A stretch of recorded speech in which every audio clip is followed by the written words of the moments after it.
आप देख रहे हैं TNB।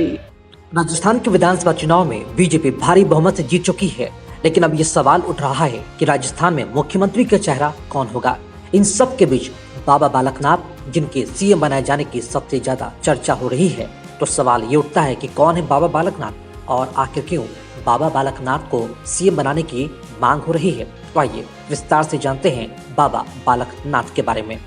राजस्थान में क्या योगी आदित्यनाथ पार्ट 2 हो सकता है? क्या योगी आदित्यनाथ के चेले बाबा बालकनाथ को यूपी के पड़ोसी राज्य राजस्थान का मुख्यमंत्री बनाया जा सकता है? खबरें छप रही हैं, तस्वीरें लगातार सोशल मीडिया पर भी वायरल हो रही है कि क्या बाबा बालकनाथ राजस्थान के नए मुख्यमंत्री बनाए जा सकते हैं। राजस्थान में नतीजे आने के बाद बाबा बालकनाथ को प्रधानमंत्री मोदी ने खास तौर से दिल्ली बुलाया है। कुछ कह रहे हैं कि अलवर से सांसद बाबा बालकनाथ को जब अलवर की तिजारा विधानसभा सीट से उम्मीदवार घोषित किया गया, तभी तय हो गया था कि राजस्थान के अगले मुख्यमंत्री हो सकते हैं। बाबा बालकनाथ मुख्यमंत्री होंगे या उप मुख्यमंत्री होंगे, ये तो सिर्फ पीएम मोदी और अमित शाह ही जानते हैं, लेकिन बाबा चर्चा में जरूर हैं। संसद के शीतकालीन सत्र के पहले दिन कांग्रेस सांसद और लोकसभा विपक्ष के नेता अधीर रंजन चौधरी और बीजेपी सांसद महंत बाबा बालकनाथ के बीच एक बेहतरीन मूवमेंट देखने को मिला। कांग्रेस नेता ने मजाकिया लहजे में बालकनाथ को राजस्थान का नया मुख्यमंत्री बताया। वहीं अधीर रंजन चौधरी की टिप्पणी सुनकर बालकनाथ उनकी ओर मुड़े और फिर बिना कुछ कहे मुस्कुराने लगे और आगे बढ़ गए।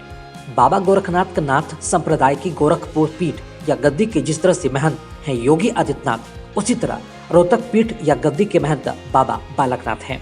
उनके गुरु बाबा चांदनाथ की मौत के बाद योगी आदित्यनाथ के कहने पर ही रोहतक पीठ का महंत बनाया गया था।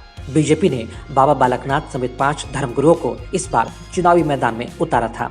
5 जीते, लेकिन सबसे ज्यादा हॉट सीट तिजारा ही रही, जहां खुद योगी आदित्यनाथ चुनाव प्रचार के लिए आए और यूपी से बड़ी संख्या में कार्यकर्ता भी भेजे।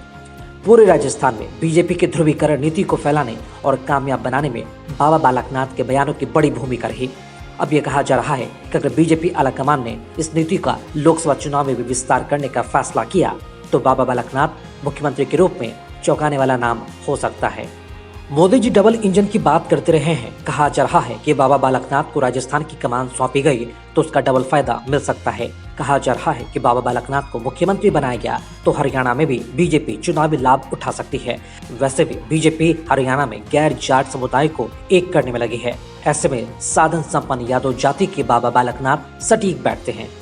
अब देखना दिलचस्प होगा कि राजस्थान के मुख्यमंत्री के रेस में जिस तरह से बाबा बालकनाथ नए नाम के तौर पर उभरे हैं और सबसे ज्यादा आगे चल रहे हैं, तो क्या बीजेपी का शीर्ष नेतृत्व कोई बड़ा फैसला करेगा और क्या राजस्थान के नए मुख्यमंत्री बाबा बालकनाथ होंगे या फिर कोई और। खबरों में फिलहाल इतना ही। देश और दुनिया की ताज़ा अपडेट्स के लिए लॉगिन करें www.thenationalbulletin.in पर।